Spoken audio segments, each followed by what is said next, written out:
Focus. Ideate. Innovate. Enable.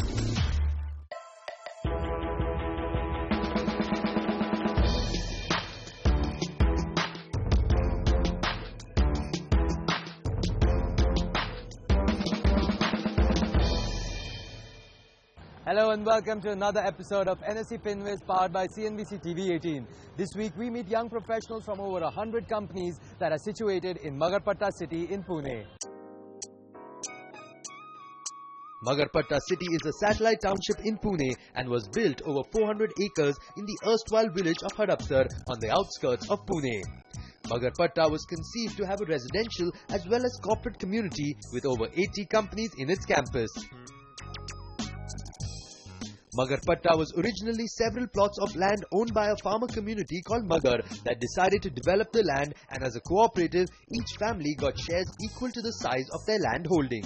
Today, the name Magarpatta city stands for quality in construction, innovation in design and impeccable planning. It is the only fully functional and privately managed township in the country and is home to numerous IT and ITES companies from across the world. See, I just got a job. I'm just right out of college. So right now my investments are minimal. I've invested in recurring deposits. I've started an FD with whatever I've saved up from college. And I'm hoping to invest on a larger scale, but I've just started out. The only thing what I'm lacking is that usually, it is kind of intuition or judgment based decision that I take. It is not based on very fundamental or technical details that I go into when I start buying the stocks. I decide to buy some particular stock. And I lost a good amount, in 2009, 2010, but I went to stop investing. And right now, since I'm tracking a few of the scripts from last 3 or 4 years, I read some reviews on that one. So after that, I give some. It will give some ideas. So whether to invest completely on the one stock or just divide your investment amount in different stocks, so that anywhere if you are losing some money, the other part you are gaining it. I want to understand, how this investment in properties works, whether investing in property is better than investing in mutual funds or other investment options, or it is conservative. So I just wanted to understand that thing. Well, we're now at Seasons Mall in Magarpatta city and I'm joined by two very special experts, Pankaj Matpal, who's a certified financial planner and MD at Optima Money Managers, and we have Mr. Nikhil Kothari, who's the chief financial planner and director at Etika Wealth Management. Thank you, gentlemen, for being here. Nikhil, first question to you.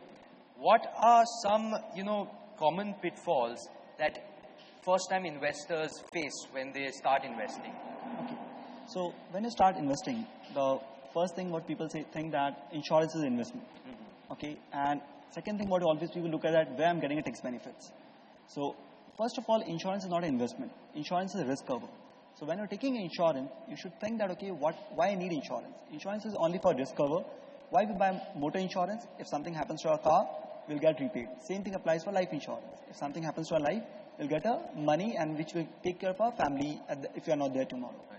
Second thing, a lot of people say that, okay, whatever is giving me tax benefit, I should only invest in those products. It's good that, okay, why government gives you tax benefit? Government gives you tax benefit to promote something. That, okay, it's good for you, you should do it. So obviously you should utilize whatever is there in tax benefit when it comes to investment, but don't look all your products only for your tax benefit. There will be some product which is good for you and may not give you tax benefit. So third thing people what do is that when they invest in, they don't know that why they're investing for. So an agent come to me, he says that this product is good, I go and buy it. Or friend said or someone says that I bought this product, you also buy it. But if you don't know why you're investing for, what the use of that investment?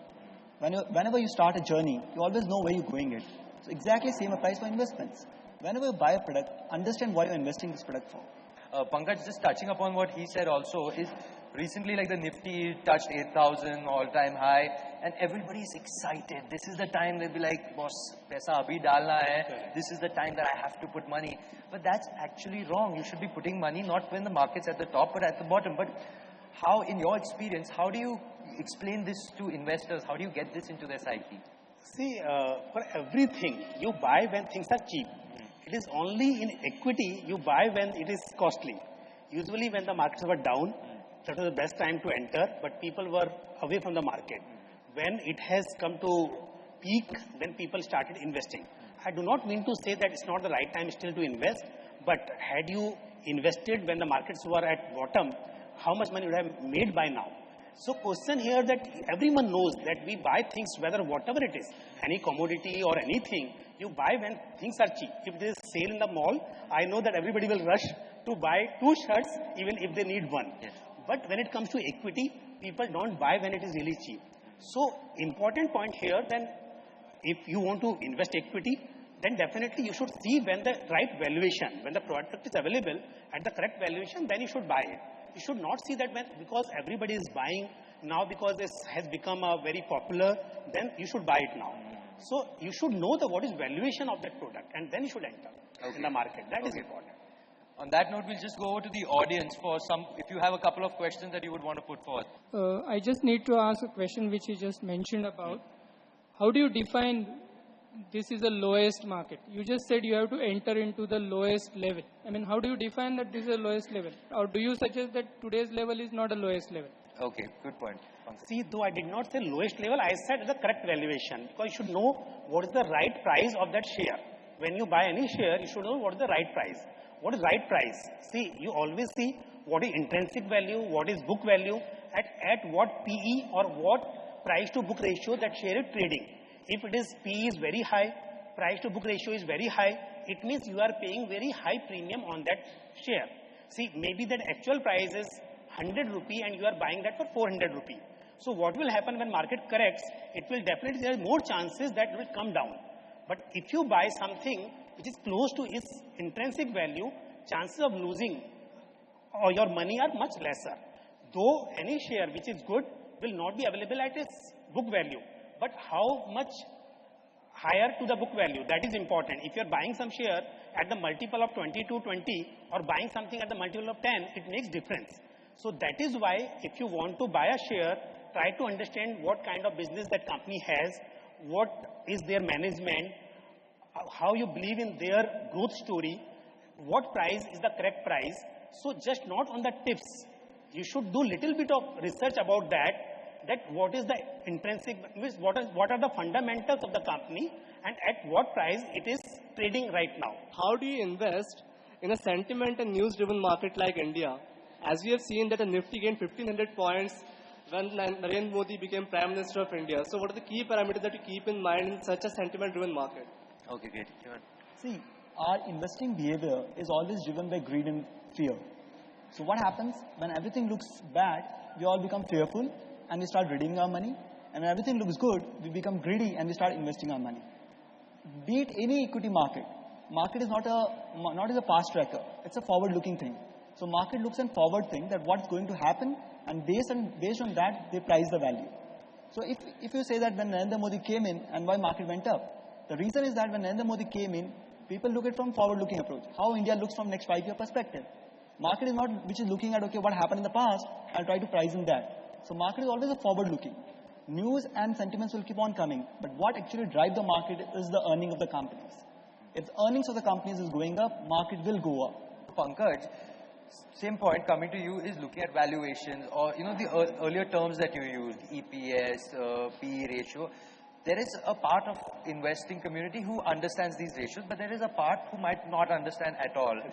So their question would be that I want to be exposed to equities, but what is a simple way for someone who doesn't know these or who doesn't understand these terms to get exposure to equities? Correct. See, first and foremost thing, there are majorly 4 asset classes: equity, debt, commodity and real estate. And commodity, especially we invest in gold or silver most of the time.